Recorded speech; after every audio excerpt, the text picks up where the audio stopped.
সবাইকে স্বাগত জানাচ্ছি প্ল্যানেটারি হেলথ একাডেমিয়া সুরক্ষায় প্রতিদিন অনুষ্ঠানে পাওয়ার্ড বাই ইউনাইটেড হসপিটাল। আপনাদের সঙ্গে রয়েছি আমি ডক্টর অমিত হাসান। আজকে আমরা এমন একটি বিষয় নিয়ে কথা বলতে চাই যার অভিজ্ঞতা আমাদের সব সময় প্রায়শই হয়ে থাকে, আর সেটি হচ্ছে গলা ব্যথা। গলা ব্যথা বিভিন্ন কারণে হতে পারে। গলা ব্যথা মাঝে মাঝে আমাদের মনের ব্যথার কারণ হয়ে দাঁড়ায়। দেখা যাচ্ছে যে একটু ঠান্ডার গরমের এদিক সেদিক হলো, গলা খসখস করছে, গলা ব্যথা হচ্ছে। আমরা ছোট ছোট বাচ্চারা রয়েছে যারা ঘরে, তারা প্রায়শই আমরা নানান রকম আইসক্রিম, ফ্রিজের ঠান্ডা পানি সব কিছু খাওয়ার পর যে বিষয়টি প্রতীয়মান হয়, দেখা গেল তার টনসিলটি ফুলে গেল। এবং এই সমস্যাগুলো নিয়ে প্রতিনিয়ত আমরা যুদ্ধ করে থাকি। আসলে গলায় কী কী রোগ হতে পারে, এর সমাধান কী কী, এর প্রতিকার কী, প্রতিরোধ কী, এই সবগুলো বিষয় নিয়ে আজকে আমরা কথা বলতে চাই।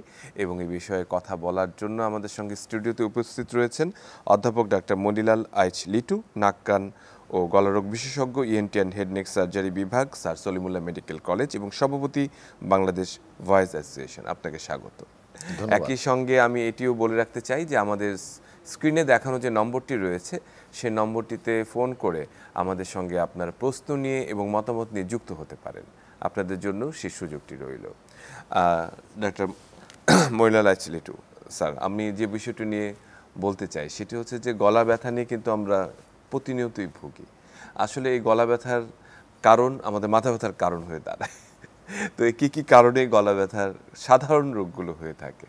দেখুন, গলা এবং গলা রিলেটেড, গলার ভিতরের অংশ এবং গলার বাইরের অংশ, দুই জায়গায় দুই রকমের সমস্যা হয়।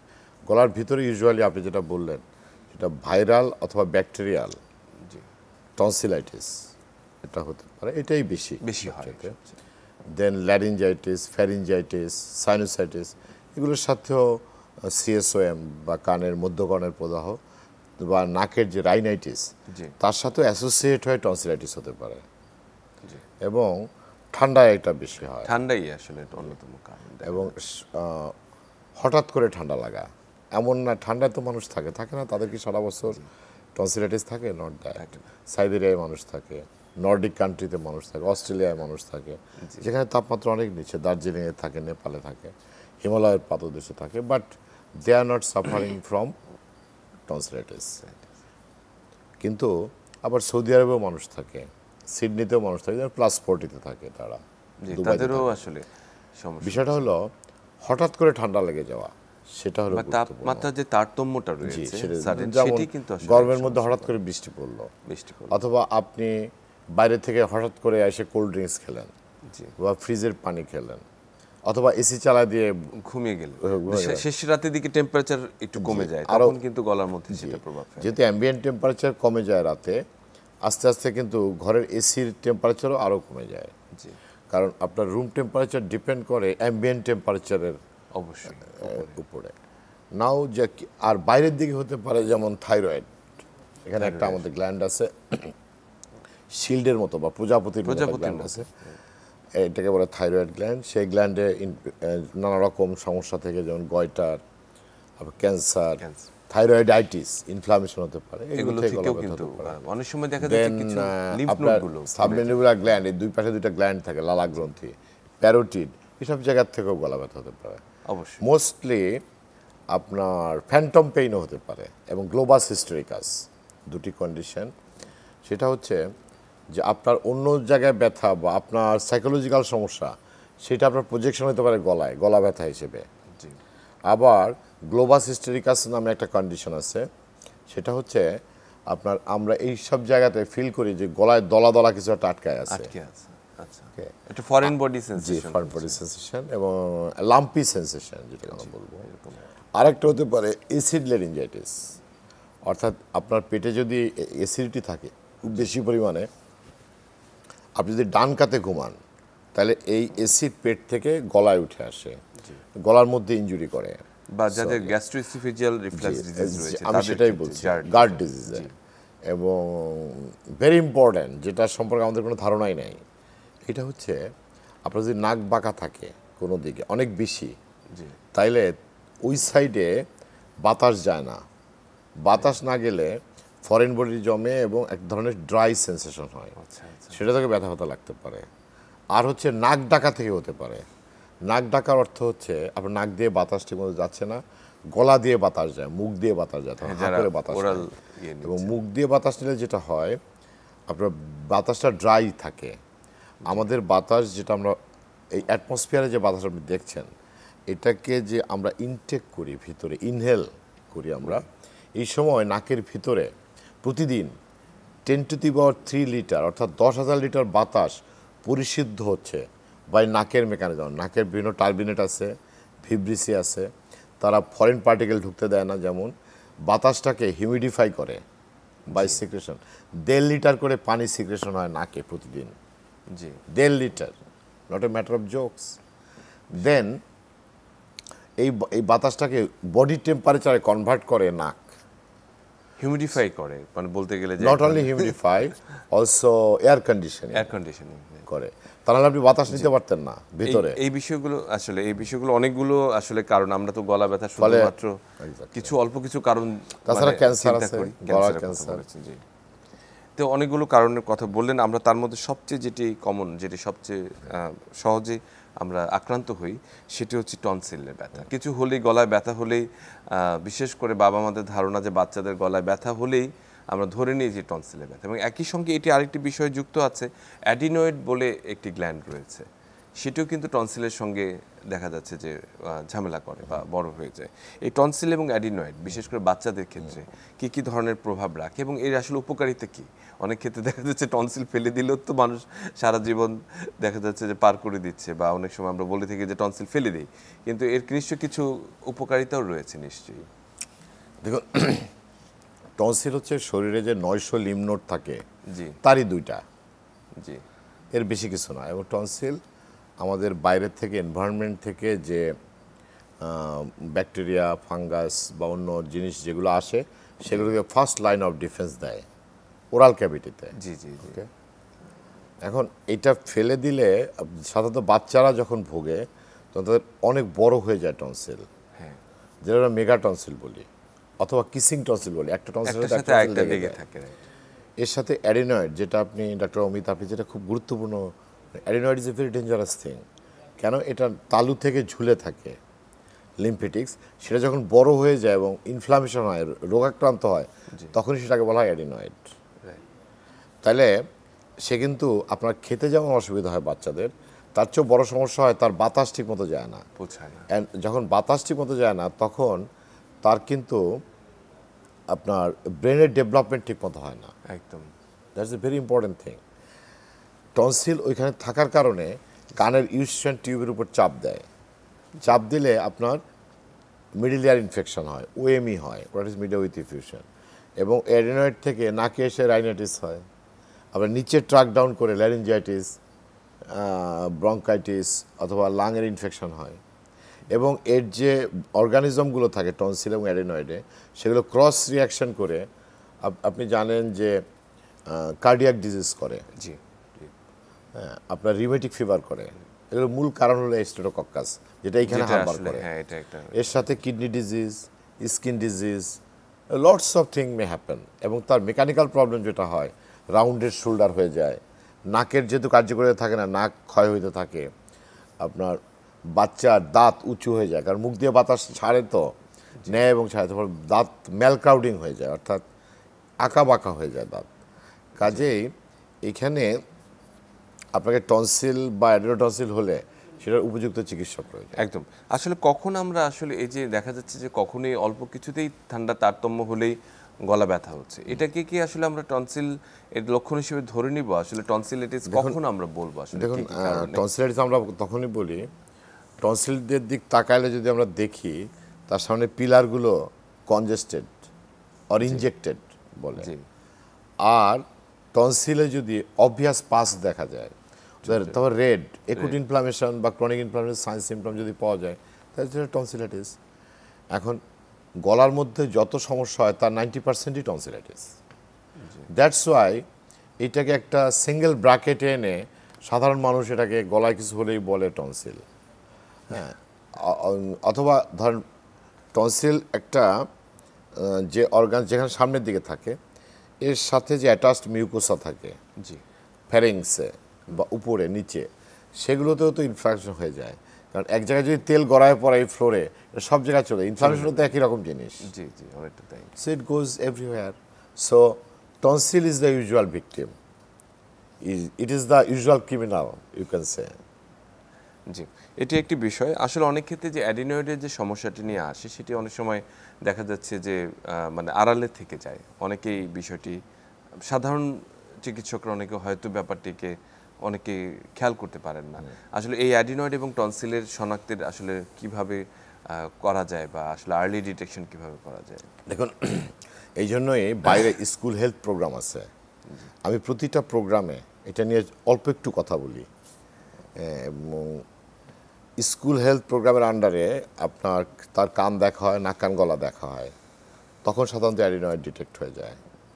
অথবা আপনি যদি দেখেন কোনো বাচ্চা মুখ হা করে ঘুমাচ্ছে, ঘুমের মধ্যে শব্দ হচ্ছে শ্বাস নিতে, যদি দেখেন বারবার তার পেটে অসুখ হচ্ছে, আচ্ছা, বারবার তার নাক কান গলার ইনফেকশন হচ্ছে, সর্দি কাশি জ্বর এগুলো হচ্ছে, যদি আপনি দেখেন যে সে বাচ্চা ক্লাসে অমনোযোগী হচ্ছে, কানে ঠিক মতো শুনছে না, তাহলে অবশ্যই এটা পিছনে অ্যাডিনয়েড মোর অর লেস চিন্তা করতে হবে। আমাদের সাথে একজন দর্শক যুক্ত আছেন, আমরা তার ফোনটি নিয়ে নিই। দর্শক, আপনার নাম এবং ঠিকানাটি বলে প্রশ্নটি করুন। আসসালামু আলাইকুম। ওয়ালাইকুম সালাম। আমি রুজি আক্তার উত্তরা থেকে বলছি। জি। আমার যে সমস্যা সেটা হচ্ছে আমার গলায় সব সময় কফ জমে থাকে। জি। আর কানের দুই সাইডে ইদানিং এটা মানে ফুলা ফুলা ফুলা এবং এটা বেশ একটু ভারী ভারী মনে হয়, এবং কিছু খেতে গেলে আপনার গলায় না যেহেতু শ্বাস নাইতে চলে যায়। আর খাইলে বেশ আমার গলাতে কফ বেরোতে থাকে, কিন্তু খেলে দেখা যায় কফের ইয়েটা আরো বেড়ে যায়। এতে করে আমার নাকি মুখে আমার একটু অসুবিধার সৃষ্টি হয়। এই ব্যাপারে একটু। আপনার বয়স কত? মানে আমার বয়স আপনার হচ্ছে যে 58 বছর। ঠিক আছে স্যার, আর কিছু জানার আছে? না, ওনার জি প্রশ্ন শুনলাম উত্তরা থেকে, যিনি জি উত্তর থেকে করেছেন। এটা আসলে আমার ধারণা প্যারোটিড গ্ল্যান্ডে কোনো সমস্যা, যেহেতু কানের দুই পাশে ফুলা ফুলা, দ্যাট মিনস কানের পাশে তো প্যারোটিড থাকে। প্যারোটিড শব্দের অর্থই হচ্ছে প্যারাওটিক, অর্থাৎ কানের দুই পাশে। সো ওনার একজন জিপির কাছে যাওয়া উচিত। আরেকটি বিষয় উনি বললেন যে এই যে খাবার খেতে গেলে মাঝে মাঝে ওনার শ্বাস না নিতে খাবার ঢুকে যায়, এবং এটা হয় সাধারণত মানুষ যদি টেনশনে থাকে, মানুষ যদি খাবার খাওয়ার সময় যদি কথা বলে, তাইলে অনেক সময় এটা হয়। বিষম খায় অথবা শ্বাসনালীতে খাবার জড়িয়ে যেতে পারে, অথবা যদি স্ট্রোক হয় সেক্ষেত্রে, অর্থাৎ মাইল্ড স্ট্রোক হয়েছে, আপনি টের পান নাই, গলার মাসেলগুলো দুর্বল হয়ে গেছে।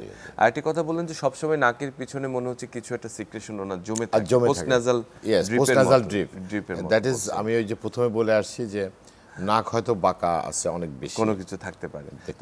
That's why she should consult একজন ইএনটি বা নাক কান গলা বিশেষজ্ঞকে আগে দেখিয়ে আসলে ক্লিনিক্যালি ব্যাপারটি দেখতে হবে। আমি যেটা বলছিলাম আপনাকে, একটু যদি সুযোগ দেন তাহলে। হ্যাঁ, অবশ্যই অবশ্যই। সেটা হচ্ছে যে আমাদের হেলথ সিস্টেমের একটা বড় অংশ, ফোকাস, মূল জায়গাটা, ভিত্তি যেটা আমরা ধরি, সেটা হচ্ছে স্পেশালিস্টরা একদম পাবলিক ভিউতে, পাবলিক অপটিক্সে। জি, এই জায়গাটা চেঞ্জ করতে হবে।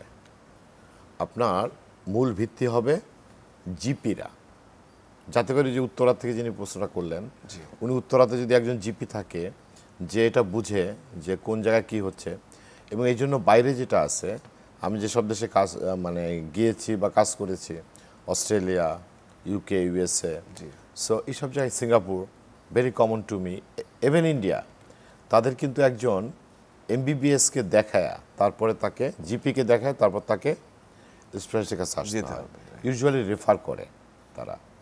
ঠিক আছে, এবং জিপিদের কন্টিনিউয়াস মেডিকেল এডুকেশনের মধ্যে রাখা হয়, আপডেট রাখা হয়, অর্থাৎ সে about diabetes, about cardiac diseases, about sleep apnoea, about tonsillitis, অর্থাৎ কমন যে জিনিসগুলো আছে, হাউ হি ক্যান, সবগুলো বিষয়, মানে এই জিনিসগুলোকে আপডেট। এই তথ্যটি আমরা নিশ্চয়ই পরবর্তীতে কোনো বিষয় আবার নিয়ে আসবো।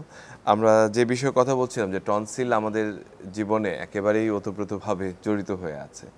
তো প্রথমে তো আসলে যার গলার ব্যথা হলেই আসলে টনসিলের যে প্রাথমিক যে প্রারম্ভিক যে চিকিৎসা আসলে সেটি কি করা যায়, এবং আসলে অনেকে দেখা যাচ্ছে বারে বারে আক্রান্ত হচ্ছে, বিশেষ করে স্কুলগামী শিশুরা যারা রয়েছে, এবং বাবা মারা প্রায়শই এই অভিযোগটি করে থাকেন যে নিশ্চয়ই স্কুলে ঠান্ডা বা পানি ইত্যাদি খেয়েছে বা বাসায় এসে ফ্রিজের পানি খাচ্ছে, এই জন্য অনেক বকাঝোকা করেন। তো এই বিষয়টিকে নিয়ে আসলে কিভাবে সহজে সমাধান করা যায়? দেখুন, এই বিষয়টা আসলে সহজ কোনো সমাধান নাই। There is no magic bullet to solve it. Tonsillitis সারা পৃথিবীতে ইএনটির 1 নম্বর অপারেশন, 1 নম্বর। লাইক সার্জারি যেমন অ্যাপেন্ডিক্স অথবা গল ব্লাডার বা হার্নিয়া, এখানে তাই। And some of the people things that is the bread and butter of the ENT surgeons. এবং একজন তো রংপুরে টনসিল প্লাজাই বানায় ফেলছেন। অর্থাৎ আমি যেটা বলতে চাচ্ছি যে টনসিলাইটিস খুব কমন, কিন্তু আমাদের হেল্টার স্কেল্টার করে খুব দ্রুত আমাদের অপারেশনে যাওয়া উচিত না। আচ্ছা, কিন্তু উপযুক্ত চিকিৎসা করা উচিত। উপযুক্ত চিকিৎসাটা কি? সেটি উপযুক্ত চিকিৎসাটা হচ্ছে যে আপনি টনসিলাইটিস হলে আপনি যদি বয়স 10 বছরের বেশি হয় তাহলে কুসুম গরম পানিতে একটু হাইড্রোজেন পারক্সাইড দিয়ে গলাটা ওয়াশ করলে দিনে 3 বার আপনি এটা ভালো থাকবে। যদি দেখেন তাতে কাভার হচ্ছে না, অ্যান্টিবায়োটিক দিলেন, অ্যান্টিহিস্টামিন দিলেন, পেইন কিলার দিলেন, দ্যাট উইল কাভার। দেন যদি বছরে 3 বারের বেশি কনজিকিউটিভ 2 বার পরপর 2 বছর এরকম টনসিলাইটিস হয়, তাহলে আমরা অপারেশনে সাজেস্ট করি। চিন্তা করি। That is the international guideline. Then বাচ্চাদের ক্ষেত্রে কী হবে? বাচ্চাদের ক্ষেত্রে যদি অ্যাডেনোটনসিলাইটিস থাকে অবশ্যই সাথে সাথে অপারেশন করে ফেলা উচিত। আচ্ছা, বাচ্চাদের ক্ষেত্রে যদি টনসিল এত বড় হয়, মেগা টনসিল যেটাকে আমরা বলি, বা কিসিং টনসিল, একটা একটার সাথে এসে লেগে যাচ্ছে, হ্যাঁ। কিন্তু বারবার ইনফেকশন কিন্তু হচ্ছে না, কিন্তু due to its sheer size you must exercise the enemy. Right, এই জায়গাটি এটা আপনাকে ফেলতেই হবে, কারণ বাচ্চারা তাহলে উপযুক্ত নিউট্রিশন নিতে পারবে না, একদম খেতে পারবে না। সো অনেকগুলো ফ্যাক্টর মাথায় রেখে, তবে একটা জিনিস আমাদের মনে রাখতে হবে যে অ্যালার্জিক টনসিলাইটিস কিন্তু অপারেশন করলে আরও গলার মধ্যে আরও বেশি ঝামেলা হয়। Pharyngitis, allergic pharyngitis is very dangerous. কাজেই শুধুমাত্র ব্যাকটেরিয়াল টনসিলাইটিসই ক্ষেত্রেই সেটি আসলে প্রযোজ্য। আমাদের সঙ্গে একজন দর্শক যুক্ত আছেন, আমরা তার ফোনটি নিয়ে তারপরে প্রসঙ্গতে আসি। দর্শক, আপনার নাম এবং পরিচয়টি জানিয়ে আপনার প্রশ্নটি করুন। হ্যালো, জি জি শুনছি। আসসালামু আলাইকুম। ওয়ালাইকুম আসসালাম। আমি ঢাকা মাটিধারা থেকে বলছি। আমার নাম পুলক। জি বলুন পুলক। আচ্ছা, ওই আমার বল চুলকে পরে মানে কাজ একটু কপ কপ লাগে, পরে চুলকায় ওঠে, পরে কাজ ওঠে, এইটি হলো আমার প্রশ্ন। জি, এইটি আপনার সমস্যা আছে, বুঝতে পারছি যে দর্শক গলায় আসলে দীর্ঘদিন থেকে কফ মতো জমে থাকে এবং চুলকানির মতো হয়, যেটি আমরা আসলে ফ্যারিঞ্জাইটিস ক্ষেত্রে আমরা দেখি। চুলকানি plus calf, it is nothing but allergy. Allergic যেটা উনি একটু কুসুম গরম পানি খাবে, উনি নর্মাল পানি খাবে না, জি ঠান্ডা পানি তো নাই, প্লাস কুসুম গরম পানি দিয়ে গোসল করবে। যেসব সাবস্টেন্স অ্যালার্জি হয় সেদের দূরে থাকতে হবে, এবং রাতে ঘুমানোর সময় যদি পানি খায় সেটাও কুসুম গরম পানি খাবে। জি, এটি একটি গুরুত্বপূর্ণ। ওকে, এবং একটু অ্যান্টিহিস্টামিন জাতীয় ওষুধ মাইল্ড এটা কন্টিনিউ করতে পারে। জি, এবং যে আমার মনে হয় এটি যথার্থ পরামর্শ দিয়েছেন আপনি। তা আমরা যে প্রসঙ্গটিতে আসছিলাম যে টনসিলের অপারেশন নিয়ে, টনসিলের অপারেশন নিয়ে আমি একটু আপনাকে আগ বাড়ায় বলি আর কি। সেটা হচ্ছে আমেরিকাতে একটা টনসিল অপারেশন করলে সার্জন যে পরিমাণ পয়সা পান, একজন রোগী দেখে প্রায় সেই সেম পয়সা পান। আচ্ছা, অর্থাৎ গভর্নমেন্টের রেট সেট করা আছে যে টনসিল করলে কয় টাকা পাবে, তার প্রায় কনসালটেন্সি ফি প্রায় কাছাকাছি। It's such a common operation. বুঝতে পেরেছি। ওকে, সো টনসিল নিয়ে ভয়ের কিছু নাই, তবে সতর্কতার জায়গা আছে। এবং টনসিল থেকে যে কমপ্লিকেশন হয়, অনেকগুলো কমপ্লিকেশন হয় যেটা তার লাইফ থ্রেটেনিং, যেমন ধর রিউমেটিক ফিভার, কিডনি জি এফেক্ট করলে, হার্ট যদি এফেক্ট করে তাহলে রিউমেটিজম আপনার একদম অবশ্যই আমি জানি সেটা। তারপরে আপনার লাংসকে তো এফেক্ট করে। কাজে এইসব জিনিসগুলো বিবেচনা করে tonsillectomy is the very common operation. সতর্কতার জায়গা হলো যে যখন আপনি ট্রিটমেন্ট করবেন তখন দেখে নিতে হবে তার কোনো ব্লিডিং ডিসঅর্ডার আছে কিনা, একদম এটি গুরুত্বপূর্ণ। রক্তপাতের কোনো সমস্যা আছে কিনা। এটির কমপ্লিকেশন নিয়ে আমরা আসবো, তবে তার আগে আরেকজন দর্শক আমাদের সাথে যুক্ত আছেন, তার ফোনটি নিয়ে নিই। দর্শক, আপনার নাম এবং ঠিকানাটি জানিয়ে প্রশ্নটি করুন। হ্যাঁ, আসসালামু আলাইকুম স্যার। ওয়ালাইকুম সালাম। স্যার, আমি আজ থেকে 10 বছর আগে আমি গলার টনসিল অপারেশন করছিলাম স্যার। এরপর থেকে স্যার আমার গলায় ঠান্ডা সবসময় লেগে থাকে আর অ্যালার্জির সমস্যা হয়। এমনি কোনো সর্দি কাশি কম হয় স্যার, এই সমস্যা আমার সবসময় অ্যালার্জির থাকে, মানে কি রাত্রেবেলা ঘুমাইতে পারি না, কুচকুচি করে গলাতে স্যার। জি স্যার এই প্রশ্নটি স্যার আজ থেকে 8-10 বছর আগে টনসিল অপারেশন করেছিলাম স্যার। অসংখ্য ধন্যবাদ দর্শক, আমরা আপনার প্রশ্নটি শুনেছি। আমি এটা উত্তরটা আগেই দিয়ে দিচ্ছি একদম। জি, আমি তো বলছি যে অ্যালার্জিক টনসিলাইটিস যদি হয় তাহলে সেক্ষেত্রে অপারেশন করলে হিজ পেশেন্টস লাইফ উইল লা মিজারেবল। ঠিক আছে, পেশেন্টের এই সমস্যাগুলো হবে যদি আপনি, এই জন্য অনেকে হয়তো এটা খেয়াল করেন না, অ্যালার্জিক টনসিলাইটিস থাকলে তার সাথে যদি ব্যাকটেরিয়াল টনসিলাইটিস দুটো একসাথে থাকতে পারে তাহলে ওষুধ দিয়ে এটা কমাইতে হবে।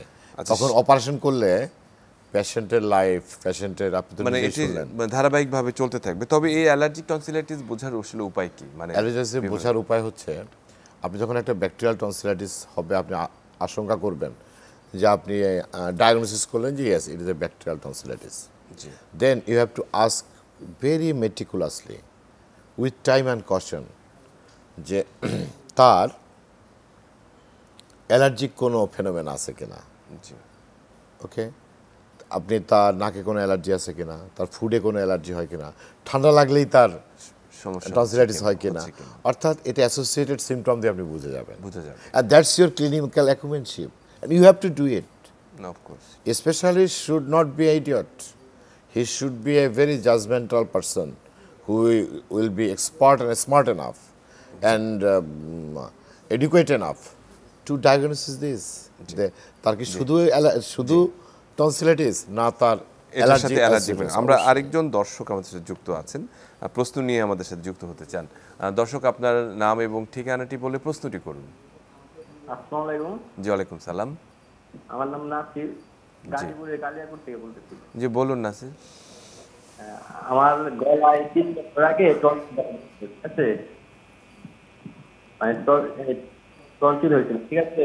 জি, ওইটা আপনার অপারেশন করে ব্যথা ছিল, পেইনকিলার খাওয়ার পরে আপনার অ্যান্টিবায়োটিক খাওয়ার পরে মানে কমছে, এখনো ব্যথা হয় নাই, কিছু নাই, মনে করেন টনসিল যে পুরো দুটা পেয়ে গেছে।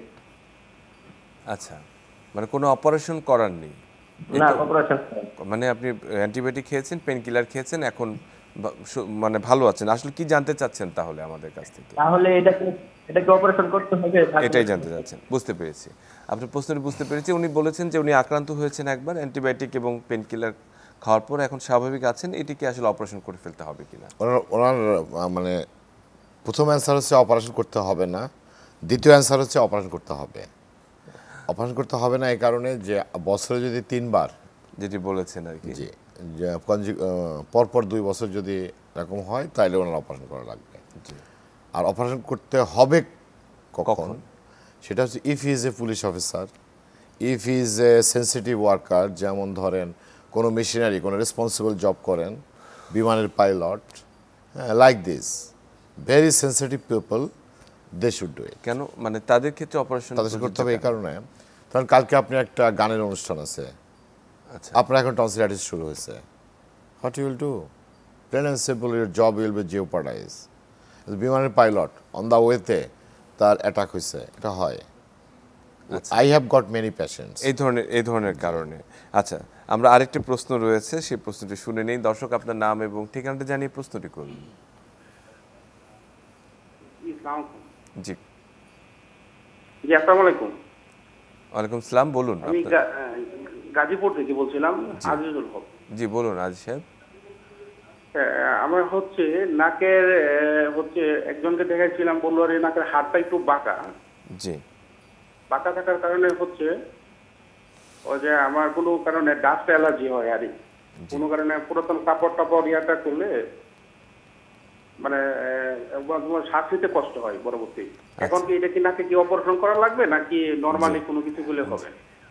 জি, আপনার প্রশ্নটি আমরা নিলাম। উনি প্রশ্ন করেছিলেন যে জি, তো ওনার নাক বাঁকা, একসাথে অ্যালার্জি আছে, নাক বন্ধ হয়ে আসে, মানে বাতাস নিতে অসুবিধা, উনি অপারেশন করবেন কিনা? Yes, he should go to the operation definitely. কারণ যখন বাতাস ভালো চলবে তখন অ্যালার্জির প্রকোপও কিন্তু অনেক কমে যায়। অ্যালার্জি যে এটা জেনেটিক ডিজিজ, এটা কিন্তু যাবে না, কিন্তু প্রকোপটা কমবে। 82% লোকের নাক আইদার বামে অথবা ডানে বাঁকা থাকে, শুধু মিড লাইনে থাকে মাত্র 18% লোকের।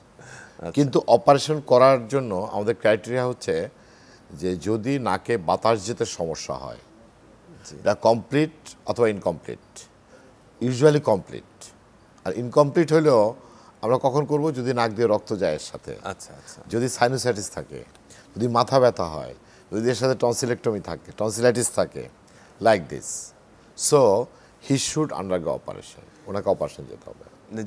যে কথাটি বললেন যে প্রায় 82% লোকেরই নাক কোনো একদিকে একটু ডেভিয়েটেড থাকে, তাহলে সেক্ষেত্রে আসলে অপারেশনের প্রয়োজন নেই। যদি সিম্পল ডেভিয়েটেড নেজাল সেপ্টাম হয়, নাক বাঁকা থাকে এবং কিন্তু বাতাস ঠিক মতো যাচ্ছে, নাথিং ইউ শুড, তাহলে আসলে কিছু করার দরকার নেই। কিন্তু প্রযোজ্য, আপনি এর সাথে যদি আপনার সাইনোসাইটিস থাকে, মাথা ব্যথা হয়, আপনার টনসিলাইটিস থাকে, তাইলে আপনার অপারেশন করে নেওয়াই ভালো। আচ্ছা, অথবা ব্লিডিং যদি থাকে, অনেক সময় নাক দিয়ে রক্ত যায় নাক বাঁকার জন্য, এটি তো আসলে একটা নাক এপিস্টেক্সিস একটা কমন প্রবলেম, আমরা আসবো হয়তো। কিন্তু তার আগে আমরা একটু জেনে নিই যে টনসিলের আদ্যপান্ত অনেকেই দেখা যাচ্ছে টনসিলের অপারেশন করতে ভয় পান, যে আসলে নিয়ে অনেক দিন ধরে ভুগছেন, দীর্ঘদিন ধরে ভুগছেন, কিন্তু হয়তো এটা করলে অনেক বেটার ফিল করতেন। টনসিলের অপারেশন আসলে কি কি মানে সতর্কতা অবলম্বন করা উচিত, বা আরো? টনসিলের অপারেশনে আমরা যে সতর্কতাগুলো অবলম্বন করি এবং স্ট্যান্ডার্ড অফ প্রিকশন, এর মধ্যে প্রথমে হচ্ছে তার ইনফেকশনটা কোন পর্যায়ে আছে, একুট না ক্রনিকটা দেখতে হবে। একুট ইনফেকশন করা যাবে না, এই জন্য আমরা সিবিসি করি, কমপ্লিট ব্লাড কাউন্ট। দেন আমরা তার রক্তের কোনো দোষ আছে কিনা, কারণ টনসিল অপারেশনের পরে কিন্তু সারফেসটাকে মানে মানে উইদাউট এনি কাভার রেখে দেওয়া হয় গলার ভিতরে, আপনি দেখতেও পাচ্ছেন না হোয়াটস গোয়িং অন ইনসাইড। কাজেই আমরা BT, CT, PT, bleeding time, clotting time, prothrombin time, এগুলো আমরা করি। এবং এর সাথে খুব গুরুত্বপূর্ণ হচ্ছে একটা বুকের এক্সরে করে নেই, কারণ লাংসে যদি ইনফেকশন থাকে তাইলে তার অ্যানেস্থেসিয়ার জন্য যে গ্যাস দেওয়া হয় অজ্ঞান করার জন্য, সেটা তো ঠিক মতো মানে এটা প্রি অ্যানেস্থেটিক চেকআপের কথা বলছেন আমরা। এরপরে আপনাকে আরও দুটা জিনিস দেখতে হবে, যদি তার বয়স 40-এর বেশি হয় তাহলে ব্লাড সুগারটা দেখে নিতে হবে, অবশ্যই তাকে ইসিজি করতে হবে। ওকে, এই দুটো আবার অ্যাড হবে। এবং যদি মোটা হয় কিন্তু বয়স আপনার 30-এর কম বা 20-এর কম, ধরলাম ইয়াং, তখন আমরা একটা এক্সট্রা ওই ইসিজি করে নেই। অনেক সময় আমরা যদি পেশেন্ট একটু ফ্রেইল হয়, ইকো করে নেই, ইকো কার্ড। এটা খুবই স্বাভাবিক, এটা নিরাপত্তার জন্য। তবে আরেকজন দর্শক আমাদের, এবং blood group, you never know when the blood is needed, এটা একেবারে জরুরি। সবার আগে একজন দর্শক যুক্ত আছেন, তো প্রশ্নটি নিয়ে নিই। দর্শক, আপনার নাম এবং কোথা থেকে বলছেন জানিয়ে প্রশ্নটি করুন। জি বলুন। আমার একটা ছেলে প্রতিবন্ধী, জি, ওর সাথে আমি ওর খুবই ঠান্ডা লেগে থাকে, সবসময় আমাকে ওষুধ খাওয়াতে হয়। এখন ও সবসময় বিছনায়, বাথরুম, পেশাব সবই বিছনায় করে। এখন ওর জন্য আমি সবসময় আমার ঠান্ডার ওষুধ খাওয়াতে হয়। ওর 26 বছর বয়স। এখন ওর জন্য কি করণীয় আছে? এই ওষুধের বিকল্প কিছু করা? ঠান্ডা বলতে আসলে কি হচ্ছে, মানে সবসময় কাশি হচ্ছে? সবসময় নাক দিয়ে মাঝে মাঝে পানি পড়তেছে, আবার ও হেসি পারতেছে, আচ্ছা, আবার নাক ডিপা যাইতেছে। বুঝতে পেরেছি। ঠিক আছে দর্শক, আমরা আপনার প্রশ্নটি আমাদের অতিথির কাছে, আমরা খুব সরি যে ওনার বাচ্চা প্রতিবন্ধী, আপনার তার কিন্তু অ্যাডিনয়েড থাকতে পারে। ঋত্বিক রোশনের 39 বছর বয়সে অ্যাডিনয়েড টনসিলেক্টমি অপারেশন হয়েছে। সো আগে আমরা বলতাম যে বয়সের সাথে সাথে ইউজুয়ালি অ্যাডিনয়েড রিগ্রেস করে যায়, কিন্তু এখন দেখা যায় যে অনেক বয়স পর্যন্ত এটা থাকে। আমার ধারণা তার এই ধরনের কোনো বিষয় যদি থাকে, একটা এক্সরে করে এটা কভার করতে হবে। অ্যাডিনয়েডের জন্য কিন্তু মানুষ বিছানায় প্রস্রাব করে, স্বপ্ন দেখে, বেড ওয়েটিং যেটা, এবং ঘুমের মধ্যে কথা বলে, এগুলো অ্যাডিনয়েডের এফেক্ট হয়, কিন্তু হতে পারে।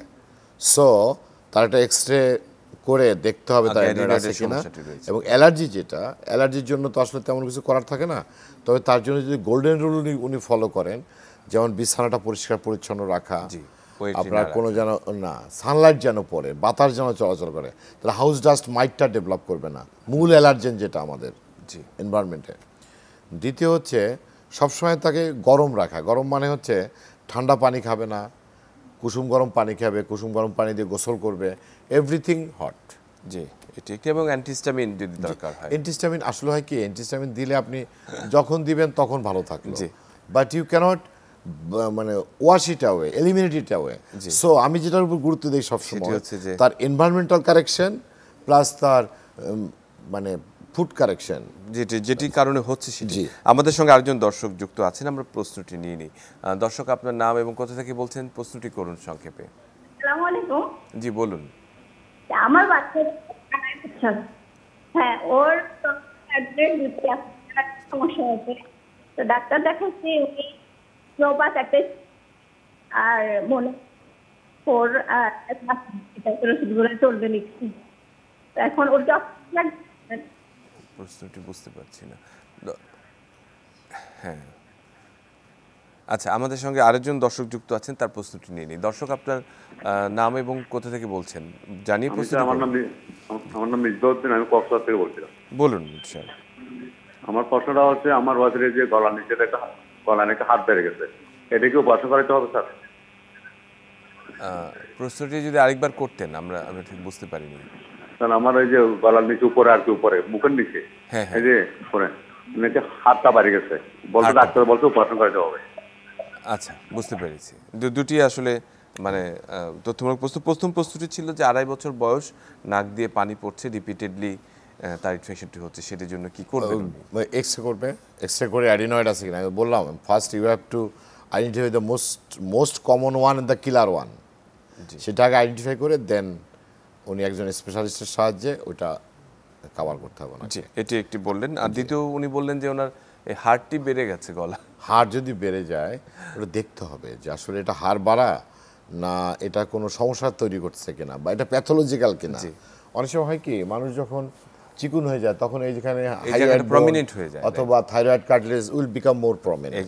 এই কথাটি হতে পারে, সেটি আসলে দেখা দরকার। আরেকজন দর্শক, আমরা সর্বশেষ প্রশ্নটি নিচ্ছি। দর্শক, আপনার নাম এবং কোথা থেকে বলছেন, প্রশ্নটি করুন। আসসালামু আলাইকুম। জি, আমি পাবনা থেকে সোনিয়া।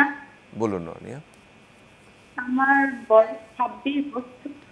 আমার নাক আর কি বাম পাশে দুই পাশ আছে, এক সাইড একটু ফাঁকা আছে।